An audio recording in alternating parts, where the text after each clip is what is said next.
ಸ್ನೇಹಿತರೆ, ನಿನ್ನೆಯ ದಿನ ನಾವೆಲ್ಲ ಸೇರಿ ಆ್ಯಪಲ್ ಪಿಕ್ ಪ್ರೋಗ್ರಾಮ್ಗೆ ಹೋದ ವಿಡಿಯೋವನ್ನು ತಾವೆಲ್ಲ ನೋಡಿ ಪ್ರೋತ್ಸಾಹಿಸಿದ್ದೀರಿ. ಹಾಗೆಯೇ ಅಲ್ಲಿ ಮಕ್ಕಳಾದಿಯಾಗಿ ಎಲ್ಲರೂ ಖುಷಿಪಟ್ಟ ಸಂಭ್ರಮವನ್ನು ಹಂಚಿಕೊಂಡಿದ್ದೀನಿ. ಜೊತೆಗೆ ನಾವಲ್ಲಿ ತಾಜಾ ಹಲಸಿನಕಾಯಿಯನ್ನು ತಂದು ನಮ್ಮೆಲ್ಲರ ಊರಿನಲ್ಲಿ ಮಾಡುವಂತಹ ವಿಶೇಷ ಅಡುಗೆಗಳನ್ನು ಮಾಡಿ ಸಂತೋಷಪಟ್ಟಿದ್ದೀವಿ. ಗೆಳತಿ ಶಾಂತಲಾ ಅವರು ಸಹ ತಮ್ಮೂರಿನಲ್ಲಿ ಮಾಡುವಂತಹ ಕಳಚೆ ಹುಳಿಯನ್ನು ಮಾಡಿದ್ದಾರೆ. ಹಾಗೆಯೇ ಈ ಹಲಸಿನಕಾಯಿಯನ್ನು ರವೀಂದ್ರ ಮತ್ತು ರೇಖಾ ಅವರ ಮನೆಯಲ್ಲಿಯೂ ತಂದು ಅವರ ಊರಿನಲ್ಲಿ ವಿಶೇಷವಾಗಿ, ಅಂದರೆ ಉತ್ತರ ಕನ್ನಡ ಜಿಲ್ಲೆ ಯಲ್ಲಾಪುರ ತಾಲೂಕಿನ ಕಳಚೆಯಲ್ಲಿ ಮಾಡುವಂತಹ ವಿಶೇಷವಾದ ಕಳಚೆ ಹುಳಿಯನ್ನು ಮಾಡಿದ ವಿಧಾನವನ್ನು ನಂಗಳ ಹವ್ಯಕ ಭಾಷೆಯಲ್ಲಿ ನೋಡ್ಲಿಕ್ಕೆ ಬನ್ನಿ. ಮೊದಲಿಗೆ ಈ ಹಲಸಿನಕಾಯಿಯನ್ನು ಕತ್ತರಿಸೋದು ನಿಂಗೋಕೆಲ್ಲ ಗೊತ್ತಿದ್ದು, ಹಲಸಿನ ಸೊಳೆಯಿಂದವ ಈ ಹಲಸಿನ ಬೇರೆ ತೆಗೆದಿಟ್ಕೊಂಡು ಈ ಸೊಳೆ ಮಾತ್ರ ಸಣ್ಣಕ್ಕೆ ಕೊರೆದಿಟ್ಕೊಳ್ಳವು.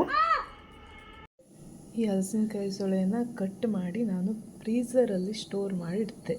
ಇದನ್ನ 1 ಇಯರ್ವರೆಗೂ ಯೂಸ್ ಮಾಡ್ಲಿಕ್ಕೆ. ಕಟ್ ಮಾಡಿ ಸೊಳೆನ ಬೇಯಿಸಿಟ್ಟಾಜು. ಈಗ ಇನ್ನು ನೆಕ್ಸ್ಟ್ ಇದನ್ನ ಹುಳಿ ಮಾಡವು. ಹಲಸಿನಕಾಯಿ ಹುಳಿಗೆ ಮಸಾಲೆ ರೆಡಿ ಮಾಡ್ತಾ ಇದ್ದೆ. ಸಣ್ಣಮೆಣಸು, ಕೊತ್ತಂಬರಿ, ಸಾಸಿವೆ, ಇಂಗು, ಅರಿಶಿನ, ಆಮೇಲೆ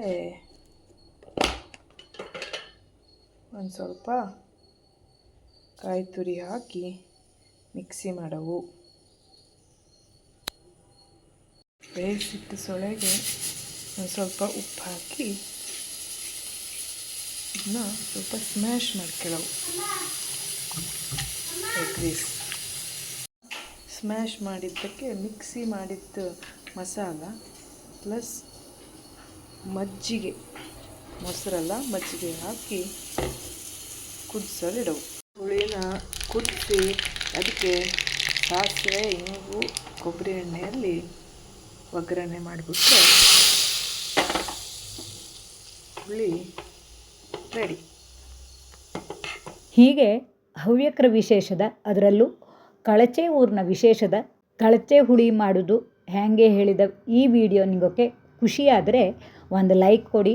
ಹಾಗೆಯೇ ನಿಂಗೋ ಕುತ್ತಿಪ್ಪರಿಗೆಲ್ಲ ಇದನ್ನು ಹಂಚಿ ನನ್ನ ಯೂಟ್ಯೂಬ್ಗೆ ನಿಂಗೋ ಸಬ್ಸ್ಕ್ರೈಬ್ ಮಾಡ್ಕೊಂಡ್ರೆ ನಾ ಹಾಕು ಎಲ್ಲ ವಿಡಿಯೋನೂ ಕಾಣ್ತು. ನಿಂಗಳ ಗೊತ್ತಿದ್ದವರಿಗೆಲ್ಲ ಇದನ್ನು ತಿಳಿಸಿದ್ರೆ ನನಗೂ ಖುಷಿ ಆಗ್ತು. ಮುಂದಿನ ವಿಡಿಯೋದಲ್ಲಿ ಇನ್ನೂ ಬೇರೆ ಬೇರೆ ಅಡುಗೆ ಇತ್ಯಾದಿಗಳೆಲ್ಲ ತೋರಿಸ್ದೆ. ನಿಂಗಳ ಪ್ರೋತ್ಸಾಹಕ್ಕೆ ಧನ್ಯವಾದಗಳು.